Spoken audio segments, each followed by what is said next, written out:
Hello, welcome to my YouTube channel. My name is FrancisP, and I'm a certified recovery specialist and personal development coach based outside of Philadelphia, Pennsylvania. And today I'm coming to you with a video about my building blocks for successful recovery. And, I've mentioned this before in some videos, especially like recovery videos, but I'm a person in recovery myself. I have 8 years coming up on off of heroin and other hard drugs, and I did my time in Kensington, Philadelphia, and it's just around the area I work. And I work full time with people in recovery besides having my own side business doing personal development, recovery coaching. But a lot of the questions that I get asked by my recovery clients, is how do people get successful recovery? And I ask myself these questions a lot, like what helps a person or enables a person such as myself to be able to achieve this time. I work full time in the industry, like I live, breathe recovery. This is what I do. And on top of that, personal development comes from once you keep going with these different things, you like to find different areas in your life that you can improve or can work on. It becomes, kind of a lifestyle, and which we'll get into. But when I ask myself, what are some of the building blocks? What are some of the pieces? What are some of the things that people need to have in place to be able to achieve successful recovery? And this is some stuff that I kind of put together after a lot of time and energy just, thinking about and asking myself these questions. All right, so this is probably going to be a little long one, but let's get started because there's quite a bit to cover here. I mean, there's a lot that goes into recovery. And first, let's talk about like the definition. So, what is recovery? And this is the definition provided by SAMHSA, and that is the Substance Abuse and Mental Health Services Administration. And I just really enjoy this definition, and this is a working definition, so this can change over time. But the current definition is recovery is a process of change through which individuals improve their health and wellness, live a self-directed life, and strive to reach their full potential. And when you think about that, that contains so much, improve your health and wellness, live a self-directed life. So instead of having someone else needing to have someone else to direct you, to keep you on that path, like you are self-directed. You're the one determining your own path, your own goals. You're the one monitoring yourself. It's self-regulation is the goal, and strive to reach their full potential. And when you think about full potential, that can mean so many different things for so many different people. And what is your potential look different than someone else in every different area. And they also offer, 4 dimensions, 4 things that they really like to focus on currently in recovery, at the federal level when we're developing programs is, people's health, their home life, their purpose, having a feeling of purpose, and community, being part of a sense of community and belonging. All right. So in thinking about what would be some of my building blocks of recovery for myself and the clients that I've worked with, and I've been doing this outside of Kensington in different types of inpatient, or not inpatient, well, partial hospitalization, outpatient programs, and different things like this, working with clients and helping them achieve long-term recovery and asking myself, what are some of these fundamental building blocks? And first would be, safety, housing, resources, and support. Because I've worked with people that were homeless. And if someone is homeless and there's someone that is struggling, like it's going to be hard to talk about recovery and talk about some of these later on concepts when you're worried about where you're going to sleep tonight and where you're going to get food and all these basic different things. Like a lot of these things come first before we can get into the later on aspects of recovery. Next will be your physical and mental health, and especially along with substance abuse or substance use rather, and trauma. There's these things now called social determinants of health, and it's if you have these things in your past, if you have past trauma, past substance use, these different things, you're more likely to have these physical health issues later on. And so that it's literally, part of a program I currently work in, like a center of excellence, that's part of what they're focusing on is what are the common issues, the common barriers for people with these challenges, and how can we help them meet their needs and live this self-directed life and improve their health and wellness. So not just, your safety, your housing, your physical and mental health as well. Maybe you're seeing a physical health doctor, but you need to see a psychiatrist, see, psychologist, therapist, these different things, but having these different supports in place. Next, something that I feel is really big is acceptance and surrender. And surrender can be a big word, but I talk about it later on towards the end of the video. But like accepting, giving up the losing fight, because at some point when you go through it over and over and over again, you know how it's going to play out, but yet you keep doing the same thing, hoping this time you'll get a different result. Einstein's definition of insanity.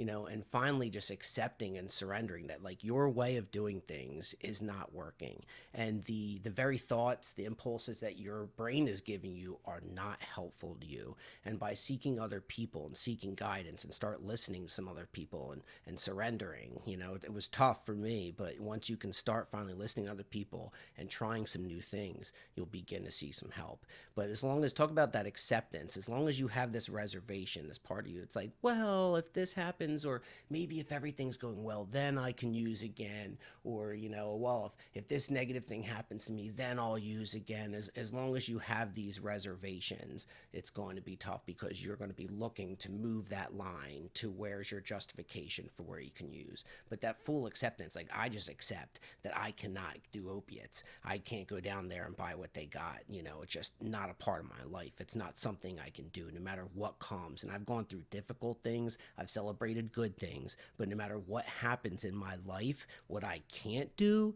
is go and get high. And, if I'm not sure if people are chess players, but I say it'd be like blundering my queen. Like it's literally just the worst move I can make. Maybe there's smaller moves I can make. There's waiting moves, there's, in between moves, there's something else that I can do. And luckily, I'm not playing by myself. I can show other people the board. This would be like a counselor, a therapist, my support system. What should I do here in this difficult situation? Like I'm not playing alone. And that comfort, besides the fact that the knowledge and acceptance that the worst thing I can do is go and use, it would just make my situation more difficult, that helps me not pick up. And that's, it's, I guess, easier said than done. But once you can put that in your heart that like no matter what, I just can't do that thing anymore, whatever it was for you, whether it was drinking, whether it was dope, smoking crack, gambling, addiction, whatever it is, but just the knowledge and acceptance that I need to reach for a different coping skill other than that from now on. All right, moving on to, your motivations. What are your personal carrots and sticks? And I talk to clients about their carrots. What are the things that you want in life? What are things that you're working towards? Everybody has things that they would like to do. Everybody has dreams. I've literally sat in bandos getting high with people who had dreams and aspirations. People think people just want to sit around and get high. No. Usually they had some kind of motivation. They had some kind of goal. And then somewhere along the line, they got derailed. But if you can get back on track towards that goal and start seeing some change, seeing some positive difference, it can really help. So learning, defining your goals, what are your values, your true internal values and your purpose? I have exercise on all this kind of stuff too. Goals, values, these different things, because it's really important to discover this for yourself. This is part of like what I call, the journey of self-discovery and recovery, and it's really fun to get to know these things about yourself, because it's going to look different for you than anybody else. Like you might have similarities with other people, but it's personal to you, and that's what makes it mean so much. Next, like I said, learning new coping skills, gaining new knowledge, new guidance by support systems, whether sponsor, counselor, therapist, peer, whoever it is that you're talking to, somebody who has some knowledge and experience in this. I had to recognize that I did not contain the skills within me to get myself out of the problem. I needed to get them from somewhere else. So I sought out help from outside of myself so that way I could gain some more knowledge, gain some more wisdom, so that way I could move forward. Developing new healthy habits, routines, hobbies, super important, having fun things that you enjoy. And I talk to clients about this all the time. Like, if all you're doing is going to work and you're coming home, doing stuff, going to sleep, and you're going to work, coming home, life becomes kind of monotonous. And you eventually, sometimes you get bored, you have something stressful, like during this time, if you had hobbies, routines, and habits that were like you also enjoyed, the healthy habits and routines are fun, but like having hobbies and positive things that you're doing that bring a smile to your face and that you just enjoy, it really is helpful. so that way life doesn't feel like, monotonous or a drag. But if on any given Tuesday, if I can get my, mood rating to like a 6 or a 7, with a mixture of work and chores and a bit of hobbies, like that is a great Tuesday in my opinion. And that will be sustainable recovery. So, in going back to like the first part, in these building blocks, I'm kind of building it up. I'm going to reference this with Maslow's hierarchy of needs, to go through kind of the things that people need in order to feel okay, to feel fulfilled, to have a full life. And first, to be like your physiological needs, your food, water, etc. Next, your safety and security, your housing, your clothing. Next would be like love and belonging, your support system, feeling part of a community, your relationships, and next would be, for moving higher up, your sense of self, your self-actualization, your self-esteem, your values, purpose, goals, these mental things that you're working through, going up through this pyramid. So for the safety and physical needs, for suppose that housing is an issue, is there family that you can potentially stay with out there, a recovery house, is there roommates, there are options available. Different cities, unfortunately, housing is literally the most difficult thing to help with. We just have such a problem in this country, unfortunately, with housing, low income housing. The wait list for low income housing in Philadelphia was closed from 2010, I believe, until this year. They opened it up for 2 weeks and then did a lottery in order to try and get a voucher system, which has been a nightmare. And then they closed it again. So who knows when the next time is. So when they say it's so easy to get Section 8 and these different things, 2010 was closed for 13 years. And they said there was thousands of people sitting on the waiting list waiting to get on. There was no movement. The shelters are packed. I mean, like, if you had any idea what it's like, if you just, the people that say, oh, just go get help, it is not that simple, unfortunately. I work in this system, but their recovery houses are a great kind of way that you can live with other people who are in sobriety. Is there going to be other people there who are using potentially? Is there going to be issues there? Yes. Is it a roof over your head? Is it a safe, potentially, mostly, secure place to live? A lot safer and more secure than the streets, that's for sure. Next, clothing. For people that clothing's an issue, there are different charities that give out clothes. Also thrifting, places like Goodwill. They have certain days of the week that things are even cheaper. If people are getting back into the workforce, you can go and get stuff there cheap. Look for these different charities. Next, for food, there are things like food stamps, things like food banks. There's places that give out meals. And I'm just saying this because I'm not going to make any assumptions that everybody here has all of these things. Maybe you're literally watching this video on a cell phone and you are homeless or you're struggling with food. So I'm not going to assume that we're all here for just personal development and trying to reach our full potential. So I'm going to go through some of this stuff. So next is like resources. Do you have health insurance? Can you apply for Medicaid? Depending on what state, at least try for these things. The worst they can do is turn you down. How about transportation? Sometimes if you're on Medicaid, you can actually get bus passes, mileage reimbursement, buses that take you to your doctors and medical appointments, different things like this. Money, obviously, do you have resources? Do you have money? Because there's things you can't buy with your food stamps even, like paper products, different stuff like that. Some self-hygiene products. It's difficult to get different kind of cash assistance, but maybe you can look into things like medical assistance of workers with disabilities so you can still work and have some kind of health insurance. That's MAWD, MAWD. But like, this is literally part of the different stuff I do for a living is help with this, this is my bread and butter.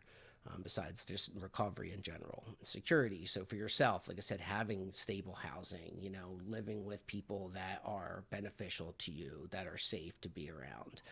Security for your belongings as well. Nobody's going to steal your stuff, because that can be very stressful. If every time you leave the house you worry if people are stealing your stuff, that can be mentally stressful as well. And then your physical and mental health issues. Are you seeing doctors, seeing a psychiatrist? Are you on meds, if you're supposed to be on them? So that was some of like this, the base of the pyramid, right? These building blocks. So we're going to assume hopefully you have a lot of these things in place. You have safe and stable housing. You have health insurance. You're employed. Maybe you have a car, and you're going to work every day, and it becomes this regular Tuesday, when you're going to work and you're coming home and you're doing some dishes and you're cooking dinner, doing dishes, getting ready for the next day, going to bed, Do you also feel a sense of belonging? Because this stuff's going to come into play. It's going to matter. Do you feel part of a community? Do you feel connected to other people? And this is where recovery communities and organizations can be helpful. Support groups, local organizations, religious groups. If you're part of a church, mosque, what have you. I'm blanking on for Jewish people, with their, but if you're part of their organization, like whatever it is that you can do to feel more connected to other human beings, because the more isolated you are, the more likely that you are that when you struggle, you're not going to have other people to turn to help you cope, even if that's just having a conversation. Not necessarily people that can help you out with money, give you a place to stay, but literally just people that can listen, because believe it or not, being able to get things on your chest is super duper helpful. So there brings you to relationships, your family, your friends, a partner. For some people, maybe you're part of a community. You go to a church, a synagogue. There you go. You go to a synagogue. You're part of a 12-step community. You got some time in recovery, but you're looking for now a partner. How do we go about getting these things? Recognizing, learning, like maybe learning about the different love languages and what it is that you're looking for in a partner, so that when I go to find one, I can set myself up for a better, for a better relationship. I was years in recovery before I sought out a new relationship, and I had a whole list of the different things that I was really looking for in someone to be with. And my friends were astounded when they heard me talk about this, and next thing you know, there I did it. My girlfriend, she works in recovery and things like this, and also has knowledge of psychology, has worked on themselves, knows how to communicate, like all these different things. I believe communication is a foundation of any relationship. So there you go.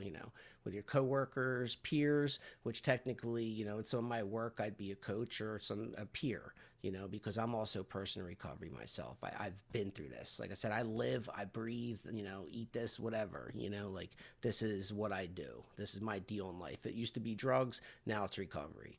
But just know that you are not alone. Like whatever you're going through, you are not the first person to deal with whatever it is. I tell people this, like, you're not Lou Gehrig. I don't know if he was the first person to have, Lou Gehrig's disease, if it's ALS or what have you.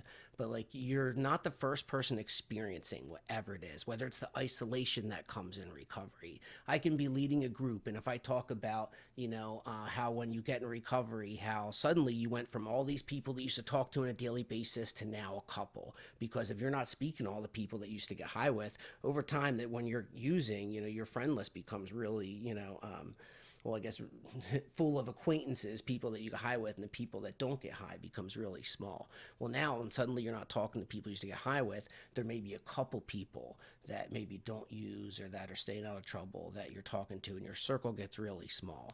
But when I say this in a group, like I can run a whole group on isolation and recovery, and it's always a look on people's face when they recognize and they realize that everyone else is going through the same thing. It's like, oh my God, like we're all dealing with this. And it's like, yes. And I can literally run through different issues that people are going to go through this: gaining weight in recovery, eating food, because all of a sudden you're ordering out because you start having more money. Instead of buying on drugs, you're going to spend on something. So now suddenly you're eating food because you weren't really buying food before. And there's all this great food in the world, like Domino's and different stuff. Like I can plot the course for people in recovery, and literally, like, while you're going through it, you feel like you're like, reaching new territory or breaking new ground, but you're literally just following the same pattern as so many other people for you. And I've literally done this myself. I've watched it play out, and I know how all of these different parts work. So whatever it is you're dealing with, you're not the first person, and people understand this stuff, and people can help you through this. You are not alone, like I said,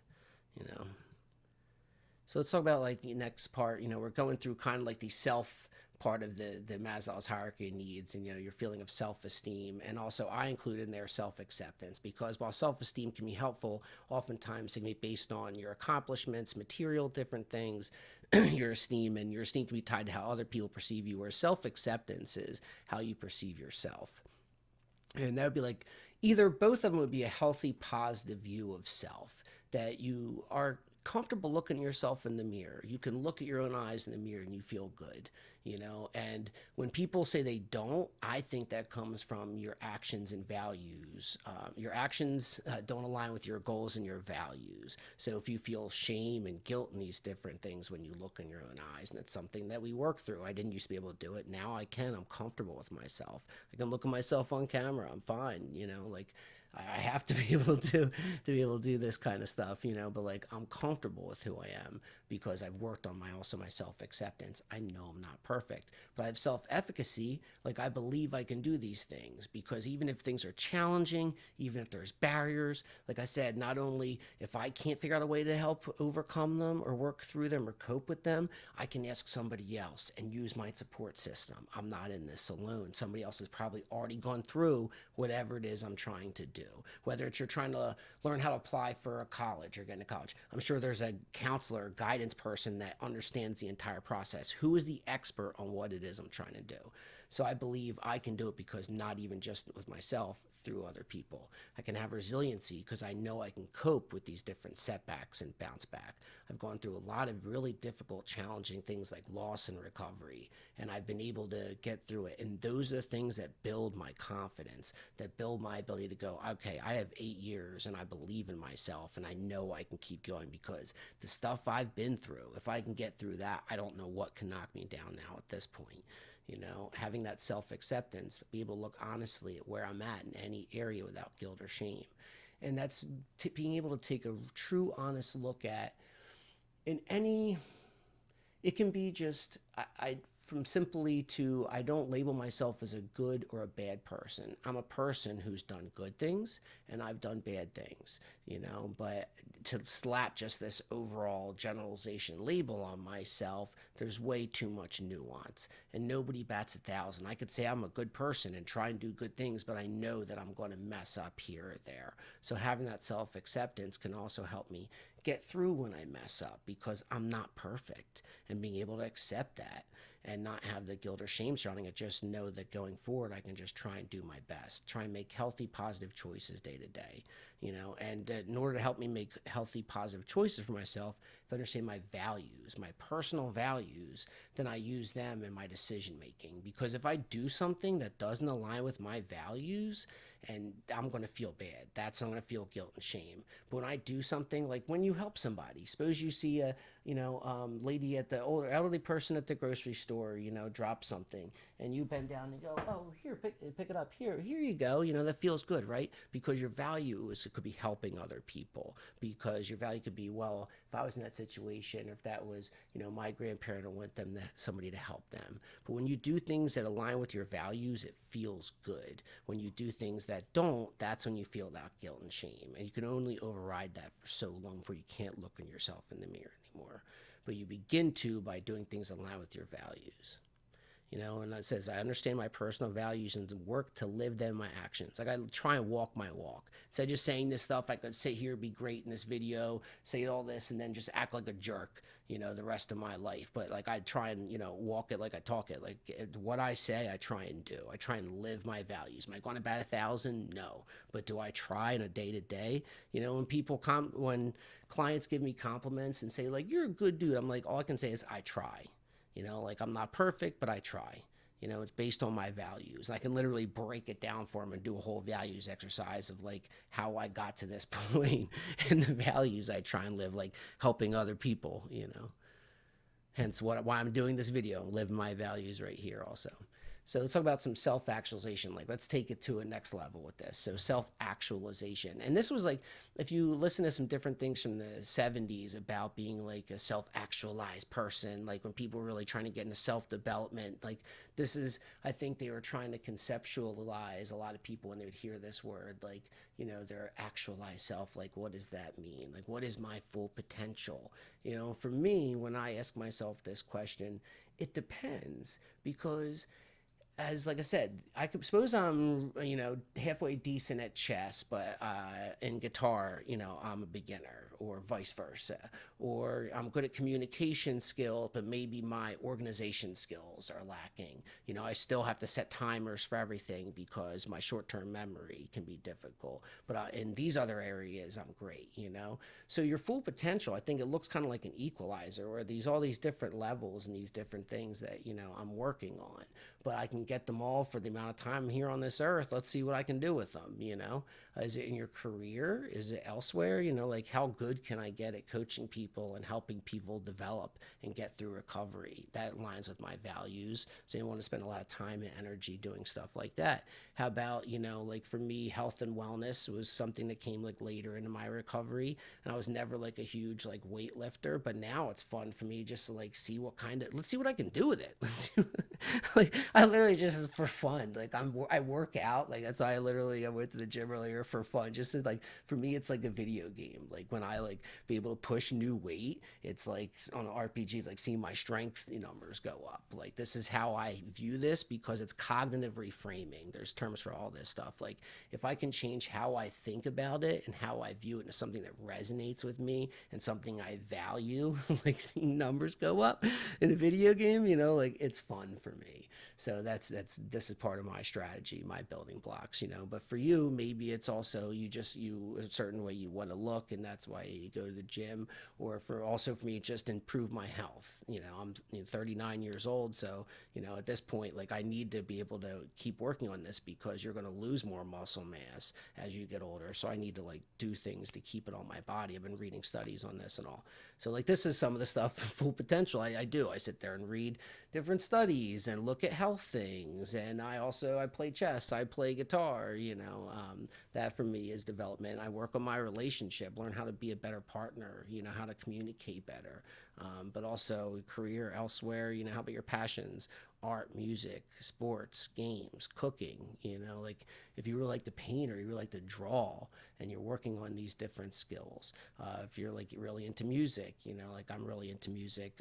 If you're really into sports, and that's just not, can be playing sports. Like I've talked to people, they play like pick up basketball and all. They'll play like at the LA Fitness and things. And I'll tell you what, them games, they're really competitive. So maybe you're literally working out so that way you can be better at the game when you don't even need to make money from it. It's not your career, but it's something that you enjoy. It's your hobby. And maybe that helps me from not using because I want to keep working out to get in better shape and working on my jump and working on my form for my shots. That way on Friday when I'm playing, like this is recovery. Like this is it.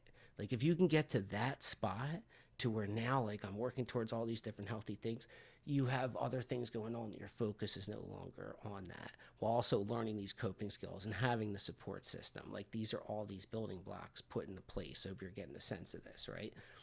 Something as simple as cooking. My girlfriend loves cooking. She went to cooking school just to learn how to be a cook. Not to do it like to be a professional chef, just because she loves cooking that much. Now, that was difficult for me at first with food because I love food and I was eating way too much. But now, like with the whole working out, I can get more stuff in my diet and I eat well. But like I personally don't really enjoy cooking. I do meal prepping so I can just cook everything at once and then prep my own food if I'm cooking for myself. But I enjoy games and sports and these other things. So find what you're passionate about, because if you're doing something you don't really enjoy, like you're not going to be into it. So figure out what it is that you enjoy. Think about what have you enjoyed in the past, or just try new things to see what you enjoy. And like I kind of touched on it, something that you can be passionate about is literally just being a great parent, a partner, a friend. Maybe that's what you're really into, is being a great parent. You really love going to your kids' games and cooking them stuff and being a nurturer and being a caretaker. Maybe you really like hosting people at your house. Like whatever it is that you're into, be into it. Be unabashed in the things that you enjoy. Embrace it. Tell people about it. Share it. I'm here sharing about recovery. How many people would not ever talk about, I'm a former heroin addict? You know what I mean? Like, but be about what you're passionate about. I'm passionate about helping other people and putting this stuff out there so maybe we can kind of turn this whole epidemic thing around. I'm just a drop in the bucket, but it's what I'm passionate about, and so many people I meet, when they talk to me about recovery, they said my level of passion comes through with it. And I use this tone of voice because I'm trying not to like be too loud or shout at people and stuff. And I don't want to be like some hype internet person, but I think my passion comes through occasionally, but I'll use a lot of humor and also like to just try and create a welcoming environment. And that's why sometimes if I talk more softly, it's that way for people that are more comfortable with people speaking softly. I can work with these clients as well. Serving your community. It's what I do, for a living. Granted, this is America. I still need to have housing, all this, food, resources, and stuff. So I get paid for what I do, but I'm serving my community. I could do other things in life, but I choose to do this as a profession. People aren't making a ton of money in recovery. Trust me. Maybe a prescriber is making money. Counselors, therapists ain't making a ton of money. A lot of places you're making like $25, $27 an hour as a counselor or therapist. So trust me, they're not balling out of control. Like they're community servants in my estimation. Just inspiring others and promoting growth. And I threw a Dragon Ball Z quote. I literally have this on my whiteboard in my office currently at work, and this isn't even my final form. And Frieza is kind of a bad guy. See how I put that in quotes. Frieza, I don't want to generalize him, but bad guy. But this isn't even my final form. If you get the reference. So just to kind of recap, safety, housing, resources, support, working on your physical and mental health, working at acceptance and surrender, that like I need to do something else. I need to not go down that path anymore. I've done that and I've seen where that's going. Let me try something different, whether it's cooking, whether it's some kind of hobby and, or leaning into your career or your relationship, these different things. You're understanding your motivations, your goals, which would help you understand what you're leaning into, what these different things that you really want to spend your time and energy on, your purpose. You're learning new coping skills. What do I do when X happens? What do I do? And I say, like I was telling a client recently, like there's a spectrum, a scale to these. If I'm coping with just general boredom, or I'm coping with getting terrible news, okay, there's gonna be different things I'm doing. Whether it's go for a walk, maybe I get terrible news, maybe I'm not going for a walk. I'm giving somebody a call. I'm calling a sponsor, counselor, peer, or somebody. Okay, but coping skills, there's a wide variety. I have whole lists of these things and videos on them. But learning, getting more knowledge and more guidance on this, developing new healthy habits and routines, accepting that your way wasn't working. Like you've tried it your way, you've seen where it led you. Try listening to somebody else. Just try out some new things. When I first heard about different coping skills and strategies, I'm like, what can it hurt? Let me try some of this stuff out. And literally I started trying some different coping skills, and like I felt better, and like my stress was going away, and I'm like, oh my God, this stuff works. Let me try more, and just keep running with it. See what else you can do. Stop fighting the losing fight. Like you've seen how it plays out. Try something different. Learn and apply them new coping skills and ingrain the new healthy habits and routines, because the people I've seen really get long-term successful recovery, I'm talking like years in recovery, they have steady habits and routines. Like on a Sunday night, they're getting ready for Monday morning. They, are trying to, pay their bills, do the things when they need to do them. Maybe they're doing the head. They're thinking about their diet, and they're planning what they're eating, and they're enjoying what they're cooking, and they're doing all these different things. They're even gardening, which is kind of planning, right? I'm going to garden. I'm going to grow my own tomatoes and peppers and stuff, and then I'm going to cook this stuff with them, and I'm going to take that for lunch, and I'm going to really enjoy it. Like I've literally worked with clients over years of time that have done all of these different things and that have really found success and joy in recovery. There's some questions I wanted to ask, and these are questions just to, think to yourself. Would be, so if you suddenly became deathly allergic to your drug of choice, what would you do? Because I tell people, almost think like you're allergic to it. If somebody told you from now on, whatever it is, whether it's alcohol, like, okay, a doctor came in, you all of a sudden were like, your throat was closing up, and they're like, you are now allergic to alcohol. We're going to make it so, you'll be okay right now, but you can never touch this stuff again. Withdrawal is okay, you will taken care of, but you can never drink again, or you can never use opiates again. What would you do? And that's almost how you have to think of it, because where it leads. There's no dipping and dabbling, like you're not really, I really haven't met anybody, and I've been around a lot of people for a lot of years, using a lot of things, and really like especially with hard drugs, just like kind of dipping and dabbling here and there, let's do it every so often, is not a thing. I have not met people that could successfully do it. If you can, I guess congratulations, but at some point there's going to be some negative consequence from it. I can almost guarantee it. You only get away with stuff for so long. It could be years and years and years, trust me, but eventually it'll come back to bite you. But what would you do if suddenly you were allergic to that? That's how you have to think and behave. And how would you cope when you're bored then? And if you're allergic to it, what do I do? Okay, I can't do this thing anymore. What other healthy, fun hobbies, activities can I do? These different things I'm passionate about. How would I cope when I get really bad news? Like I was saying, who would I call? Who are my supports? Who's the first person that I call when something goes down? I think, to have this idea in your head, because if you don't plan for these things before they happen in the moment, that's when you're going to be most at risk. So if I can think about and plan for these things beforehand, then in the moment, I'm more likely to recall what my options are, when it happens.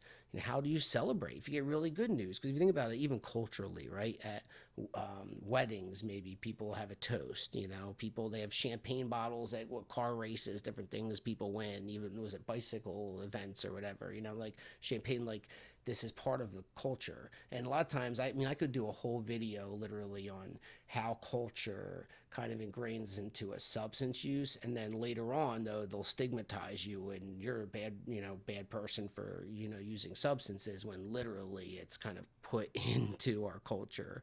How about, let's see, when people have babies, they used to smoke cigars, right? They have the little blue ones, pink ones, what have you, nicotine, so they're a cigar, but they coupled different substances with different celebrations. Even Jesus turned the water into wine, like, celebration, alcohol, culturally it's been around for a long, long time. Understanding how we got to where we're at, just like opium's been around for millennia, okay? But who are your supporters in recovery? Who supports you currently? Who can you talk to if you're struggling? That's why this video, I'm not even sure what amount of time I'm at currently, but I'm sure this could be a whole lot longer than this, for to keep me out 36 minutes. But it is what it is. Some are short, some are long, but there are a lot of building blocks to recovery. Imagine if I said there's 4 things. Like what they say, it was health, home, purpose, and health, home, purpose, and security. I forget what the other one that Samson said, but there's a lot more different parts to that. There's a lot more different building blocks and things to recovery. Now I got to go back actually. Just health, home, purpose, and community. But as we see, there's a lot of different components to all of these. And now I'm going to work my way back through this. So, and this is my ADHD in action you're seeing. So with values, and this is something that when I'd kind of touched on it previously, but check out the values video and the hierarchy of values exercise, because understanding the things that you value will help give you direction and maybe some of the hobbies you want to pursue, maybe even your work and career life, the things that really matter to you. Because when you do things that align with what you truly value, then you're more likely to be motivated than things that you don't truly value. And also for goals, check out change plans, check out my video on goals, like learning how to define and develop a goal, and then how to develop a plan in order to accomplish that goal. And that's why once you kind of keep doing that over and over, you think about, what is a new thing I want to learn a language. Oh, okay, I want to get better at Spanish. So what is my plan? Who are people that I can contact, or organizations or products? What can I do in order to get better at Spanish? Who are people I can talk to? Like whatever it is I'm trying to do. And just like I tell people, literally, I say, like, with learning a language, with recovery, the amount of time and effort and energy that you put in is correlated to what you get back. Like you get back what you give, So if you spend more time, if you spend like 20 minutes a week thinking about recovery, that's what you're going to get. Just like if you spent 20 minutes a week working out, that's what you're going to get. 20 minutes a week learning Spanish, that's what you're going to get. If I spend hours a day, or some time a day over cumulative periods of time doing this, my end result's going to be way better than if I just did this little bit. See, look, we're not cameras, but like over time. But you're going to get a much better cumulative result, by working on developing that plan. It's not going to be perfect, but you're going to get better results than if you just did a little bit at a time, developing better habits, and check out my videos and habits. But there's this book I really like called The Power of Habit by this guy Charles. I think it's Duhigg. I pronounce the last name, but and even my mom recently had mentioned a book she wanted to check out called Atomic Habits or Atomic Habit. But there's lots of really great books about developing and building positive habits, over time. And lastly, thank you. Thank you for checking out this video. I like to put these videos out there so that way this is like a free way that people can get access to this information. But just like honestly, like when I do groups, conveying like in a blanket form that way anybody can relate to is super helpful, but to be able to individualize it to people and tailor analogies specifically to them to help them develop their plan, to help them develop their goals, to help them develop their values, to offer specific perspectives and cognitive reframing that can be helpful for them. It's a lot better in a one-on-one setting, and that's why I do coaching individually as well.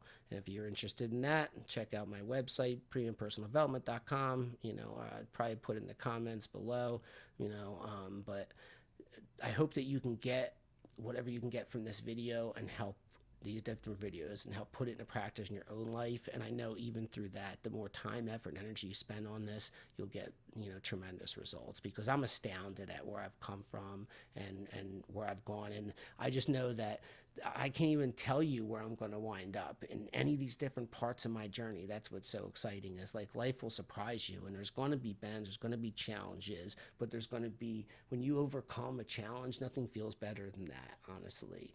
Like overcoming adversity when you accomplish a goal feels much better than if something was just super easy. And trust me, as a person who's worked on long-term things and short-term things, something that you really work at over time, when you nail it, it feels so much better, and you will truly understand the worthiness of long-term goals and satisfaction. But thank you very much, and I hope you have a fantastic day, and thank you for visiting my video. Thank you.